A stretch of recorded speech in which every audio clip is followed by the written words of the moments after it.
When someone close to you passes, you are left feeling numb. And sometimes the only feeling you have is pain, and you don't want to feel anything.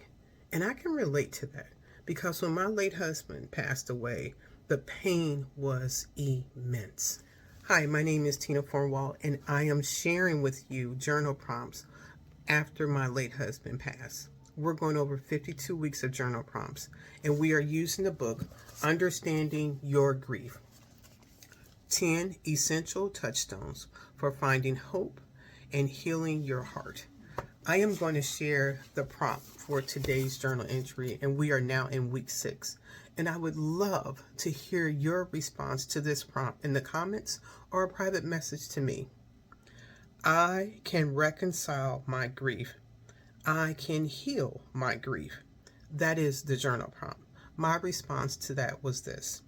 Instead of dying while I am alive, I can choose to allow myself to remain open to the pain, which is in large part honors the love I feel for Mark. I didn't want to feel pain, but that was all that I had to feel at that moment. There were glimpses of remembering the good times and the happiness that we had, but at that moment in time, in 2018, all I could have was the pain. And instead of dying in while I was still alive, what that looked like for me is when I would come home and not engage with the world. I would go to work, function there, and then come home and isolate.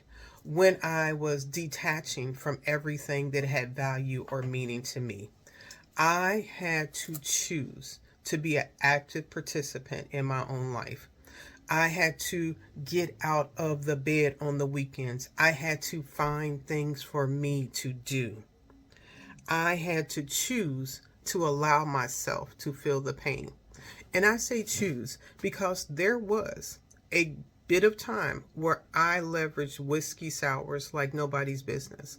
And I know that's because I was trying to be numb. That is not a healthy coping skill, nor is it anything I would invite someone else to do. And I want to share that because I wanted to be transparent. And if you are drinking away your grief and trying to be numb and not feel the pain, it is not serving you well. And I invite you to cease that type of behavior and reach out to me. I would love to help you find someone that can help you work through that. But it is oftentimes something that we deal with in this grief journey because we are afraid to be open about the pain that we are experiencing in our grief. And so when I chose to allow myself to feel the pain, the whiskey sours had to be reduced, which in looking at that was a huge step. And pain was a representation of my love to Mark. He wasn't here, and I had pain not being able to see him, pain not being able to be in his presence, pain not being able to hold his hand. But I'll tell you what, if I was able to get those 32 years back and know that Mark would pass at the end of it, I would still choose him because the life that we had, our children, the relationship was worth every bit of it.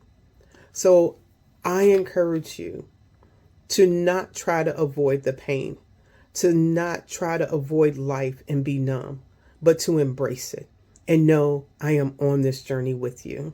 I'll see you next week for journal entry number 7. Talk to you.